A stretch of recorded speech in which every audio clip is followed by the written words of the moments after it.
حضرت بایزید بسطامی رحمت اللہ تعالیٰ علیہ فرماتے ہیں کہ رمضان کا مہینہ تھا تو میرے بسطام میں نا سارے میرے ہاتھ چومنے والے تھے. ہاتھ چومنے والے بڑے اچھے ہوتے ہیں، لیکن کبھی کبھی دل کرتا ہے کہ بندہ تنہائی میں بیٹھے اکیلا، کوئی نہ ہو، ایک بندہ ہو ایک اس کا رب ہو. کبھی کبھی دل بابا بلے شاہ صاحب نے بھی کہا اٹھ بلیا چلو تھے بس یہ جتھے بس دینی سارے ہی انے، نہ کوئی ساڈی ذات پچھانے نہ کوئی سانو مننے. تو حضرت بایزید فرماتے میرا بھی دل کرتا تھا آج وہاں جاؤں جہاں کوئی جاننے والا نہ، اور وہاں جا کے نہ میں رمضان کا مہینہ تھا تو دل کیا کہ وہاں جا کے روزے گزاروں جہاں ہاتھ چومنے والے نہ ہوں، ذرا کھل کے عبادت کروں. فرماتے ہیں میں دور بسطام سے نکلا، ایک مسجد میں جا کے اعتکاف بیٹھا، پورے مہینے کا اعتکاف. پہلے دن مسجد میں گیا، نمازی پوچھنے لگے بابا جی روٹی کہاں سے کھاؤ گے؟ میں نے کہا کہ میرا اللہ دے گا. نہیں کہتے کہ بابا جی فکر نہ کرنا روٹی آ جائے گی. کہا روٹی کہاں سے کھاؤ گے؟ کہا اللہ دے گا. کہنے لگے اللہ تو دے گا پر کس طرح؟ تو آپ فرمانے لگے آپ مسلمان ہیں، آپ کو سمجھنا چاہیے کہ اللہ وسیلے کو پسند ضرور فرماتا ہے پر اللہ وسیلے کا محتاج نہیں. وہ اگر چاہتا ہے تو پھر بے حساب ہی عطا فرماتا ہے، تو وہ دے گا انشاءاللہ. کہنے لگے جی دے گا تو صحیح پر کس طرح؟ آپ فرماتے ہیں میں نے سمجھایا، دو نمازیوں کو زور کے وقت سمجھایا تو دو پھر اثر میں پوچھنے لگ گئے کہ بابا جی ادھر ہی رہنا ہے پورا مہینہ؟ کہا ادھر ہی رہنا ہے. تو روٹی نے کہا اللہ دے گا. انہوں نے بھی پوچھا کیسے؟ ان کو بھی میں نے سمجھایا. وقت ہو گیا مغرب کا تو دو تین نمازی پھر پوچھنے لگ گئے حجی ہے، نمازی ہے، صوفی درویش قاری ہے، پر یہ بتا کہ تیرے من کا تعلق بھی جڑا ہوا کہ نہیں؟ تیرے اندر سے آواز بھی توکل علی اللہ کی آتی ہے کہ نہیں؟ یہ بھی تو غور کرنا. حضرت بایزید کہتے ہیں میں تنگ آ گیا. میں نے معلوم کیا کہ یہ ساتھ ہر کس کا ہے؟ بتایا گیا یہودیوں کا ہے. میں نے کسی ذریعے سے ان سے رابطہ کیا یا میں خود چلا گیا. میں نے ان سے رابطہ کر کے کہا کہ تمہارے گھر میں کوئی کام کاج کرنے والی عورتیں تو ہوں گی؟ کہا ہیں. میں مجھ سے پیسے لے لو، بس 2 روٹیاں سویرے مل جائیں سحری میں، 2 شام کو مل جائیں. میں سرکے سے کھاؤں یا کسی چیز سے تناول کروں، 2 روٹیاں مجھے صبح شام پیسے لے لو. ماتے وہ مان گئے. اب میرا دل کرتا تھا کوئی نمازی مجھ سے سوال کرے تو میں ذرا اعلان کر دوں کہ میرا بندوبست ہو گیا ہے، میں ذرا اعلان کر دوں کہ میرا بندوبست. حضرت نے کہہ بھی دیا لا الہ الا اللہ تو کیا حاصل، دل و نگاہ اگر مسلمان نہیں تو کچھ بھی.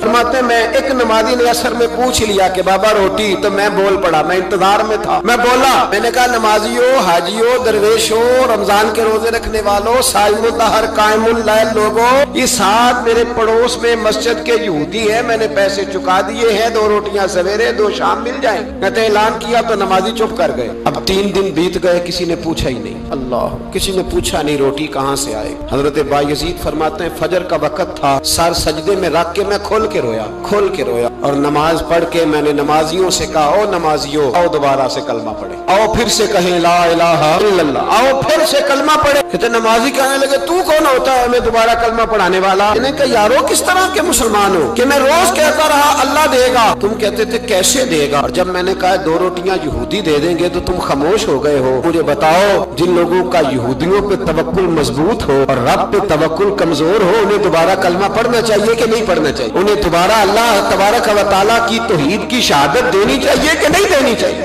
پھر سے کلمہ پڑھے. قرت نے کہہ بھی دیا لا الہ الا اللہ تو کیا حاصل، تو نگاہ اگر مسلمان نہیں تو کچھ بھی نہیں. کلندر لاہوری بول کے کہنے لگے جو میں سر بسجدہ ہوا کبھی تو زمین سے آنے لگی صدا، تیرا دل تو ہے صنم آشنا، تجھے کیا ملے گا نماز میں؟ بھائیو اخلاق کی پہلی سیڑھی یہ ہے کہ تیرا اپنے رب پہ بھروسہ کتنا ہے. تیرا انویسٹر پہ بھروسہ زیادہ، ٹریڈ پہ بھروسہ زیادہ، لیڈر پہ بھروسہ زیادہ، تیرا انڈسٹری کے مالک پہ بھروسہ زیادہ ہے کہ اللہ پہ بھروسہ زیادہ؟ اور دوسری سیڑھی اخلاق حسنہ کی ہے شکر کرنا. ہمارے یہاں نا دکھوں پہ فوکس ہے کہ جسے پوچھے کیا حال ہے تو اس کے وجود میں 360 ہڈیاں ڈاکٹر بتاتے بھائی صاحب طبیعت کیسی ہے؟ کہتے ہیں یہ گھٹنا بڑا درد کرتا ہے. اللہ کے بندے 359 ٹھیک ہے نا تیری، ان کا بھی ذکر کر. ایک ٹھیک نہیں تو اس کا نام لے لیا، کہتا ہے گھٹنا بڑا درد کرتا ہے، تو باقی ساری ٹھیک ہے نا، ان کا ذکر ہی نہیں کیا. حضرت رابعہ بصریہ رحمت اللہ علیہا پڑوس میں ایک نوجوان رہتا تھا، جو ہمارے دائیں بائیں لوگ رہتے ہیں نا جن کے ساتھ بچپن گزرتا ہے بندہ جانتا ہے. تو نوجوان ایک دن گھر سے باہر نکلا، اماں جی اسے بڑا پرانا جانتی تھی. باہر نکلا تو سر پہ اس نے سرخ رنگ کی پٹی باندھی. اماں جی کہنے لگے بیٹے خیریت ہے؟ وہ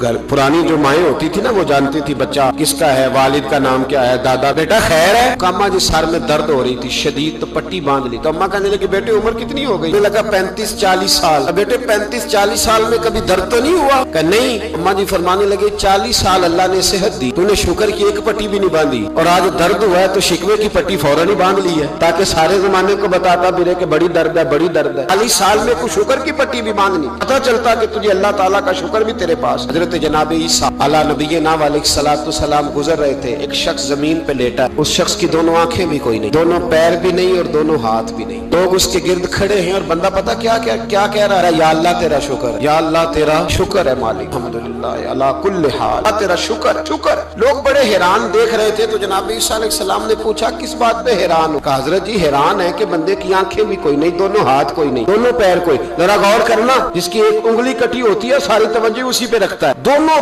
ہاتھ ہی نہیں، دونوں پیر ہی کوئی نہیں، آنکھوں سے نابینا، اللہ شکر ہے۔ لوگ عرض کرنے لگے حضور اس بندے کے حال پر حیران ہے کہ آنکھیں بھی کوئی نہیں، ہاتھ بھی نہیں، پیر بھی، شکر شکر پکار رہا۔ جناب عیسیٰ قریب گئے اور اس کے کان کے ساتھ منہ لگا کے کہنے لگے کس بات پہ شکر کر رہے ہو؟ ہاتھ ہے نہ پیر ہے نہ آنکھیں ہیں۔ کہنے لگا حضور کوئی عرض نہیں، ہاتھ نہیں، آنکھیں نہیں، پیر نہیں، بیوی نہیں، بچے نہیں، گھر نہیں، اور شکر ہے اللہ تعالیٰ کا اس نے مجھے ایمان کی دولت تو عطا فرمائی ہوئی۔ حضور میں صاحب ایمان ہوں، شکر کی بات نہیں کہ اتنے سارے کافروں میں کلمہ پڑھتا ہوں، اور حضور آپ پوچھ رہے ہیں شکر کس بات کا؟ ان لوگوں کو بتائیں کہ جس کے سرانے اللہ کے نبی جناب عیسیٰ علیہ السلام کھڑے ہو وہ شکر ادا نہ کرے۔ میں بڑا شکر نہیں کہ میں جناب عیسیٰ کا کلمہ پڑھتا ہوں، میں اللہ تبارک و تعالیٰ پہ ایمان رکھتا ہوں، یہ مقام شکر نہیں؟ تو بھائی شکر کا مقام ہے، دوسرا اخلاق ہے، تیسرا صبر کرنا۔ ہمارے ہاں صبر پتہ کیا ہے؟ کسی کے گھر میں کسی کا انتقال ہو گیا تو مہینہ بعد سینہ کو بھی ہوئی معاذ اللہ، تو نے کفریہ جملے بولے، بڑا کچھ کہا، بڑا کچھ، مہینے کے بعد پوچھا کیا حال ہے، کہتے صبر آ گیا۔ یہ صبر نہیں آیا، یہ زخم صحیح ہو گیا ہے۔ صبر کس کو کہتے ہیں؟ مسلم شریف میں نبی پاک علیہ السلام کا فرمان ہے، فرمایا انما صبرهم عند الصدمۃ الاولى، فرمایا این جب تجھے مصیبت کی خبر پہنچے اس وقت اگر تو صبر کرے پھر تو نے صبر کیا، اس وقت اگر تو کہے انا للہ انا الیہ راجعون تو نے